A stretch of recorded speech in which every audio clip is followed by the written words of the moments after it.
یہ سورہ بقرہ کے حوالے سے جو آپ نے سوال کیا کہ سورہ بقرہ کے اندر ہے کہ نماز اور صبر سے مدد مانگا کرو، تو پھر اس کا مطلب یہ کہ کسی اور چیز سے بھی مدد مانگی جا سکتی ہے اس روشنی کے اندر، کیونکہ نماز اور صبر اللہ سے ہٹ کر ہے۔ تو اس کا جواب میں مختصر یہ دینا چاہتا ہوں کہ جو یہ بات کہہ رہا ہے وہ بہت ہی غلط بات کر رہا ہے۔ نماز ذاتی طور پر کوئی چیز نہیں ہے اور صبر بھی کوئی چیز نہیں ہے، یہ عمل ہے۔ نماز بھی عمل ہے اور صبر بھی عمل ہے۔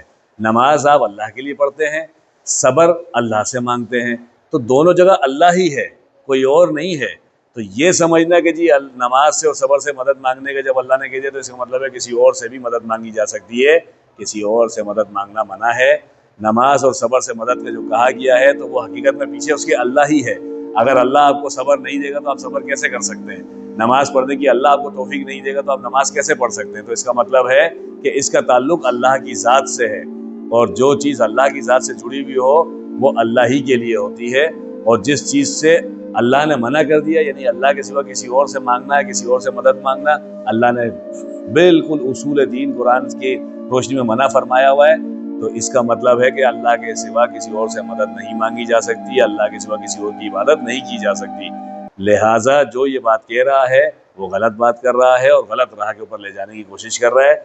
آپ نے قرآن کریم کے دامن کو تھامے رہنا ہے، اور نماز بھی اللہ کے لیے پڑھنی ہے اور صبر بھی اللہ کے لیے کرنا ہے۔ اللہ آپ کو اس کا اجر دے گا۔